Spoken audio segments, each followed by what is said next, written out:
Hey there, this is Katie, and you are listening to the Health, Wellness, and Chocolate Podcast.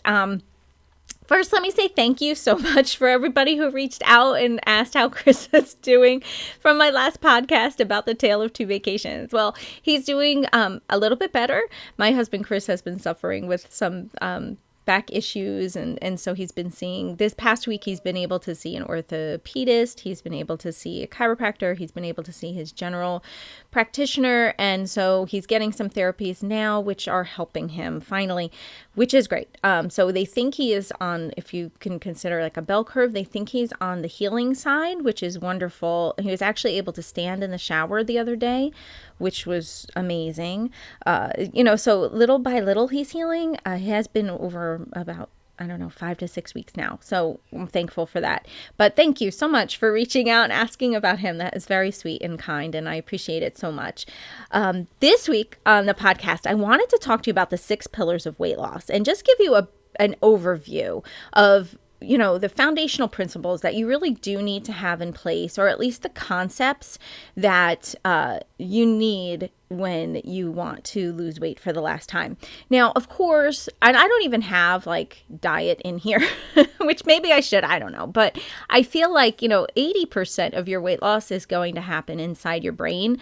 And if you are a yo-yo dieter, or you are someone who has just always been like either health conscious or always trying to lose a few pounds, you know all the eating rules. I feel like when people come to me for weight loss help, they know all the rules, right? Like you know how to eat. You know what the healthy food is. You know what the food is that makes you feel terrible. You know when you feel great, you know what nourishing foods you need to eat to feel that way, right? Like, so that I don't actually spend a lot of time on. When I work with a client, really one of the first things I have them do is just make a plan of what they're going to eat for the following day. So they make it 24 hours ahead of time. And actually, I'll go into the psychology behind that.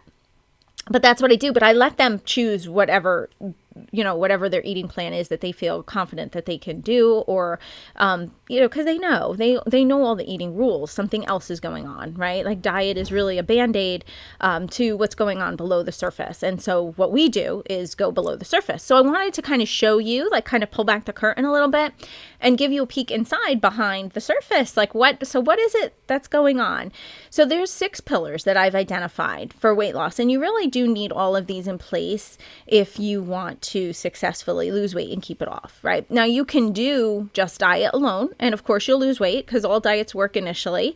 Anytime you cut your calories, you have success, right? But the problem is when the weight doesn't stay off, it comes back on, and we're always like, oh man, I didn't have enough willpower, or you pick a crazy plan that is not sustainable, and so the weight comes back on the second there's any kind of emotional upset or any kind of change in routine. It's just not a sustainable lifestyle.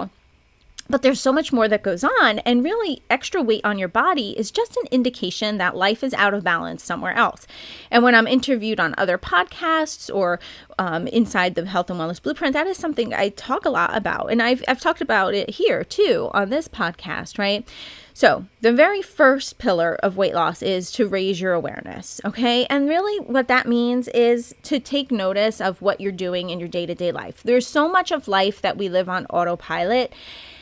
And studies have shown that people who have low emotional intelligence, no offense, but if you struggle with your weight, you probably have low emotional intelligence. They found most people with low emotional intelligence actually are overweight. So really, it's not a character flaw or a lack of willpower. It's really just your brain, in order to conserve energy and not have you have to think of so much, it will automate so many things. And so regulating your emotions is one way that your brain automates. And so if you're not emotionally aware, or you're not aware that your brain does this, you just kind of live on autopilot when it comes to your emotions, and you let your brain manage you instead of you managing your brain. And so what we do inside the Health and Wellness Blueprint is we teach you how to manage your brain so that you're not always just reacting to circumstances that are outside of you, but instead you have a managed mind. And a managed mind is one that has high emotional intelligence. Okay, so we take a deep dive into what your triggers are, understanding the why, like why is it that you're overeating, understanding your values and your needs. We take a deep dive into that. Actually, we spend a lot of time on that. We talk about what is true hunger versus what emotional hunger is. And then we start thinking about goals. Okay. So that's like the very first pillar of weight loss. But without it, you're not really going to have successful long-term weight loss. And really your values and your goals and your needs are almost like the glasses that you wear that you perceive the world in. And it really is what drives your actions. Like if you have feelings and emotions that you're always trying to avoid, anytime that comes up for you, you're going to react in a way that might not serve your health and wellness goals and could be sabotaging you, and you might not even realize that you're doing it or why you're doing it. You might just say, well, it's because I don't have any willpower, or I'm just too busy, right? But it's really the way your brain is working inside of you. So the second pillar then, right? So once we start to understand how your brain is working, then we take it to, so each one kind of builds on the next, right? But so the second pillar is how to change those brain patterns. And I use a process called neuroplasticity, which is really just your brain's ability to change shape and size and to change habit patterns. And what I teach you is rooted in psychology and it's evidence-based. But we create new behaviors. And by doing these new behaviors, we create new neural pathways inside your brain. So if you go way back to the very first podcast episode, I teach you a little bit about your neuroplasticity and your brain patterns. And the first 5 podcasts are getting you into the driver's seat and teaching you how to use your brain to hit the goals that you want to hit. So you can go back and give a listen to those. But, one of the ways we do that is by making you choose your food 24 hours ahead of time. I do a whole deep dive onto why that is important. And it's important because when you're planning something 24 hours ahead of time, you're actually using a different region of your brain. It's called your prefrontal cortex, which is a part of your brain that is responsible for your goals, and it's responsible for thinking long term. Okay, so when you're writing out what you want to eat ahead of time by 24 hours, you're creating your meal plan based on the region of your brain that is all for you. It's for your goals. It's for your values, right? So you're not reacting to what's happening around you and your emotions and just grabbing a bag of chips. What you're doing is you're training your brain to plan for the goals that you have and set up something that is going to keep you healthy and nourish you. And then the challenge will come in when it comes. So if I write it out, what I want to eat tomorrow, right now, and then tomorrow comes and I'm like, oh, I don't want to eat this. I just want to eat chips.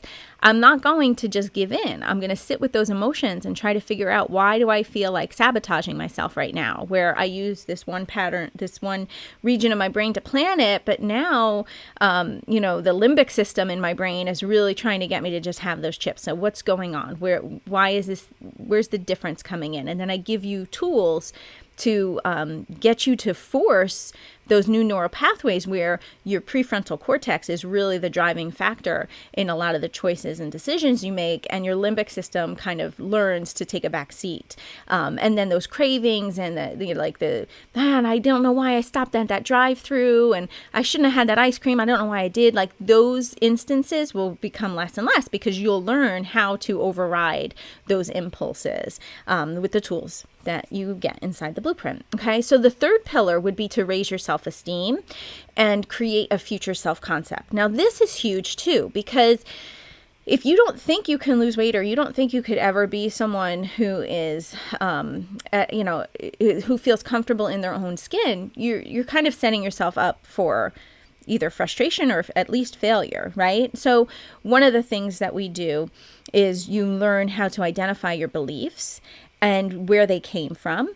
And then, so like if your belief is, food is love, and, you overfeed yourself or you overfeed everybody, but yet you want to lose weight, like you can kind of see like, oh, hey, wait a second. No wonder I struggle. I believe that if I'm not feeding people, then I may be neglecting them or not loving them, but I do want to lose weight. Like, you have these two opposing ends, and of course your core belief is going to win out. So if in your core you believe like, oh, I have to feed people in order to show them I love them, including myself, if you identify that and say, well, is that necessarily true? Maybe I can just say, if I love people, it will be just by spending time with them. Like maybe you can start to identify those core beliefs and then you can start shifting them.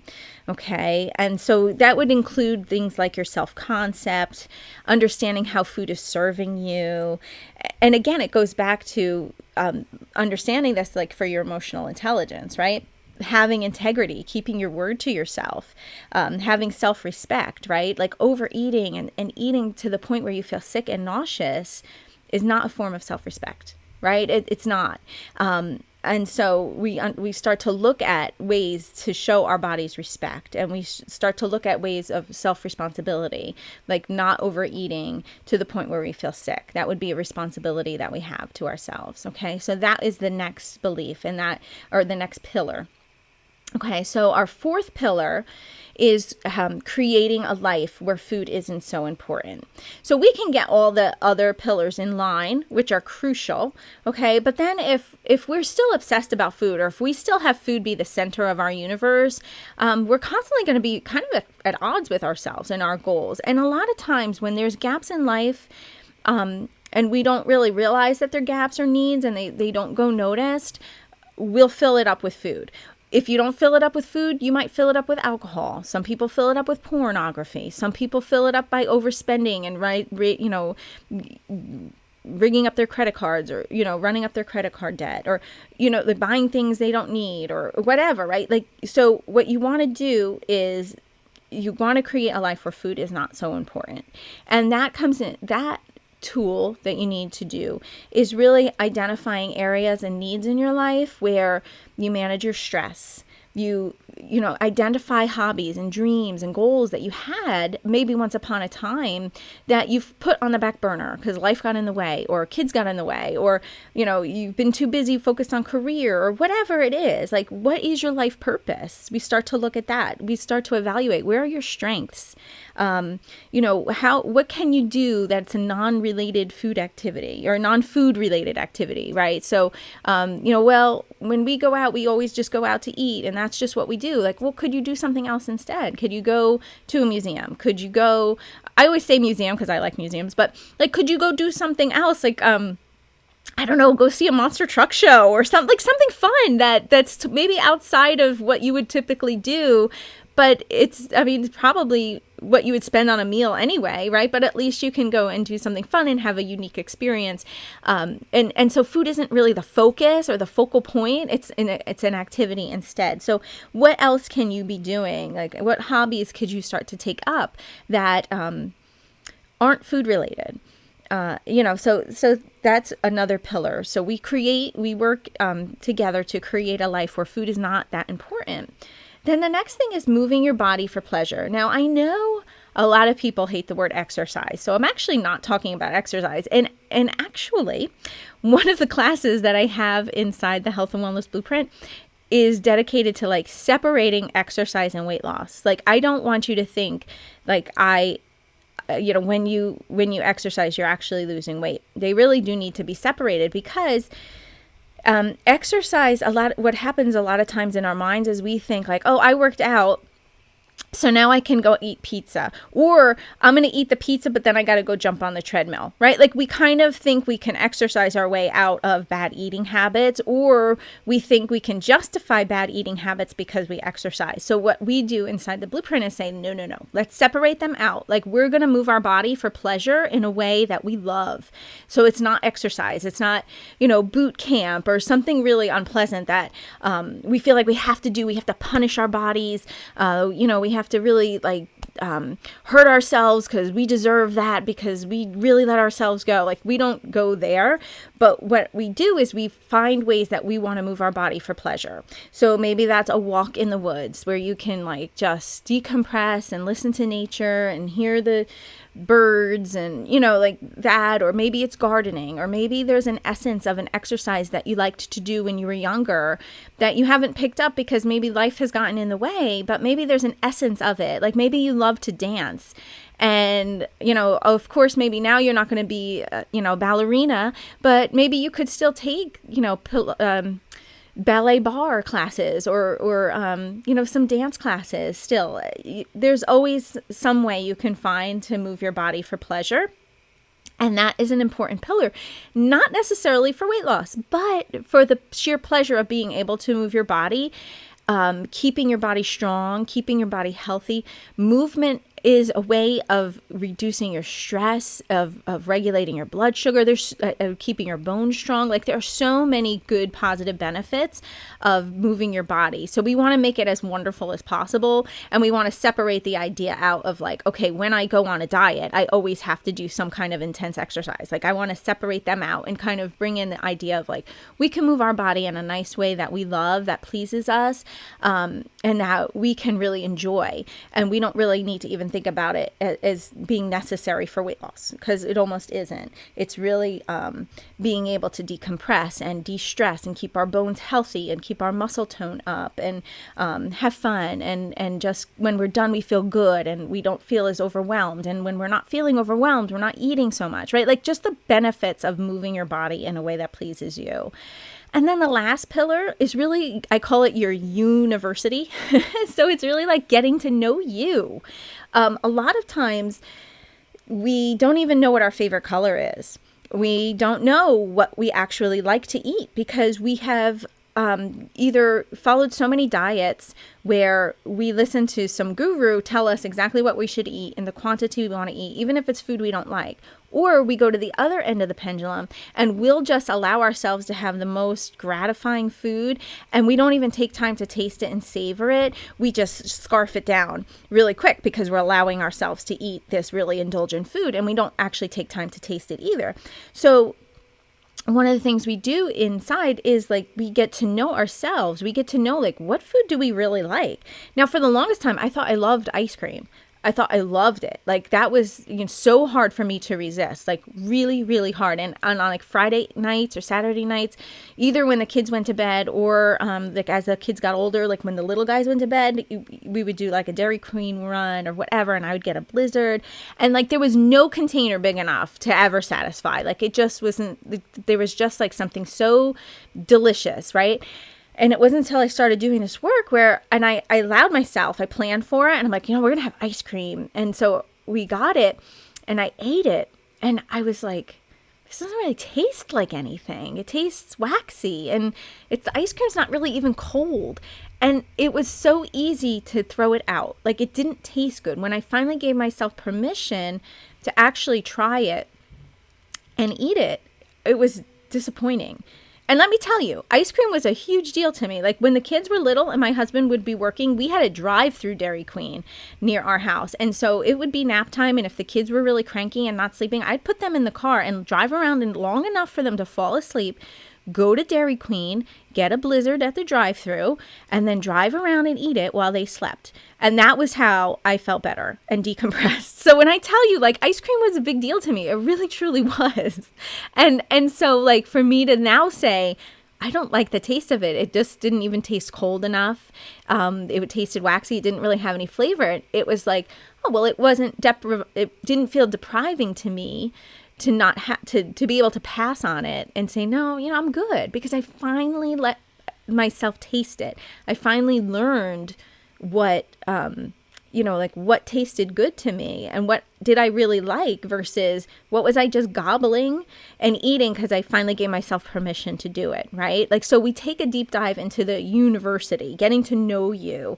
What is your clothing style? If you've struggled with your weight, chances are you really didn't want to dress a body that you didn't like, that was at a size you didn't like. So maybe it was like leggings and a ripped t-shirt, or if you're in the throes of babyhood, it's like maternity pants for years after you've had the baby and spit up stained clothes, and you don't really have a style because you don't want to focus on yourself, or you don't want to focus on dressing a body you don't like.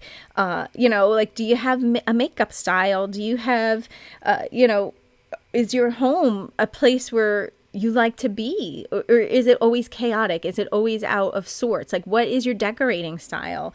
What are your goals in life. So all these things is called like getting to know you. So you can get to understand yourself, and you can kind of start to build that life that you love with this future self concept that we've talked about. But it really, you have to start somewhere. You have to start stepping into the person that you want to be and start showing up for her and be like, Katie at her ideal weight has a tidy home. Okay, well, I'm going to start doing that now. I'm going to start stepping into who I want to be now. And then, Katie always puts lipstick on, even if she's just running out because she likes to feel good. Or, we always get dressed because it just makes me feel better than always sitting around in lounge clothes or whatever it is. Like, you get to know you and how you can show up best for yourself, but that it just takes time to learn that about you. So getting to know you, or your university, is our sixth pillar. So all those things, I want you to consider thinking about them, kind of identifying, where are some of the gaps that you have when it comes to these 6 pillars of weight loss. You really do need all of them in one form or another in order to be successful with your weight. So, of course, you have, eating nourishing food. There are studies out there that show like somebody can just eat, I think it was Twinkies. I want to say Twinkies. I don't know the name of the study, but I want to say like all they ate was Twinkies and they lost weight. Like, of course, right? Like, you can lose weight by eating less calories. Okay. But if you want to keep it off, there's a long-term game here. And so the first, again, real quick, raising your awareness, okay, paying attention to how you're reacting to situations that come up in life, understanding your why, learning what your triggers are, what gets you to overeat, if you suddenly feel hungry, what is coming up for you, understanding what is true hunger versus emotional hunger. Then the next pillar would be changing your brain patterns and your behavior, right? So you create these new neural pathways. So you're not constantly just trying to use willpower, but you're actually using psychological tools to literally override, like your old habits, and you're putting in new habits. You're foraging new habits inside your brain. Then the third pillar would be raising your self-esteem and your self-concept and creating a future version of yourself. And, they say like if you can conceive of a very detailed future version of yourself, like where you are at your ideal, and actually really kind of crystallize that person, in your brain, it actually becomes a real person. And then you can really consider that person, like, I'm not going to do that to her. I'm not going to overeat right now because I don't want to do that to her, right? Like, you can actually start to plan for the future version of yourself, and really consider that person. It's a big idea, but it is helpful. And then the next one is creating a life where food is not so important. So really find the gaps in your life and figure out where you can focus. Maybe if for like, say this week, where is one place where you can focus a need that you have and try to fill it up so food is not that important. And then the next one would be moving your body for pleasure, right? So separate the idea of exercise and diet. Find something that you can do that you love, that makes you feel good when it's done, and that you really enjoy. And then the last one would be getting to know you, your university, right? What do you like? What foods do you actually really like? And what foods have you never realized you didn't like? And I hear this a lot. Someone's like, I love bakery cake. I can't resist it. It's like, get a bakery cake and sit down and give yourself time to really taste it and savor it and chew it. Like, what do you think? And they were like, oh, this tastes waxy. It didn't taste the way I thought it was going to. It's like when you finally give yourself permission and that forbidden fruit feeling is, completely gone with, all of a sudden it's like, oh, the allure or the whatever it is like gone. It's like, oh, well, yeah, this isn't that great. It's really so amazing. It's so amazing. So that would be the last pillar, is like getting to know you and your university, kind of solidifying that future self-concept of yourself and then stepping into them and being that person already ahead of time. It's kind of like the idea of like, no, don't dress for the job you have, dress for the job you want. Where we're going to dress for the body that we want. We're going to act like we've already hit the goal and we are that person, right? So like Katie at her goal weight does not eat cookies when the kids go to bed anymore. Or Katie at her goal weight does not go drive around while the kids are sleeping eating a Blizzard, right? Like, she doesn't do that anymore. She doesn't need to. Okay. If she wants to, she could, but that's not who she is anymore. So those are the kinds of things that I want you to start thinking about. All right. If you have any questions, you can have like the basic main course, I call it, of the Health and Wellness Blueprint. I think it's like 9 or 10 of the foundational classes. You can get that for $1 if you're interested. And if what I'm saying to you makes sense and you want to check it out and you don't really want a big commitment, you can try it for 7 days. It's only $1. So, I tried to make the barrier of like, I know our brains are like, oh, I don't want another weight loss program. This is more of like a mental program than it is about, it's about weight loss, but it's more of like, you can take these concepts and apply them anywhere in your life if you're looking for success. Okay. But, it's only $1. So you really, and after 7 days, if you don't want to continue with the Health and Wellness Blueprint, you don't have to do anything. Your access just ends. Like, it's not like you have to go, shut your credit card off or anything like that. Like, it's just, you have access for you pay the $1, you have access for the 7 days, you get the ebook, you get the user's manual, you get all the 10 main course classes that you want. And actually you get all the replays from our weekly calls too. I did not hide them behind any, time screen, so you have them too. So it's really like the Netflix the Netflix of weight loss. I think you have like over 30 to 40 classes now that you have access to if you wanted to check it out for $1. And if you want to stay, I offer an awesome discount, but if you don't, that's cool. No hard feelings, but I just want to help you. All right. So you can go ahead and give that a look. I put the link at the bottom of this video. Or in the comment section or wherever you're watching this. Okay. Or listening to it. If you're listening to the podcast, it is in the show notes. All right. So have a good week, everybody. I will talk to you next week. Take care. Bye-bye.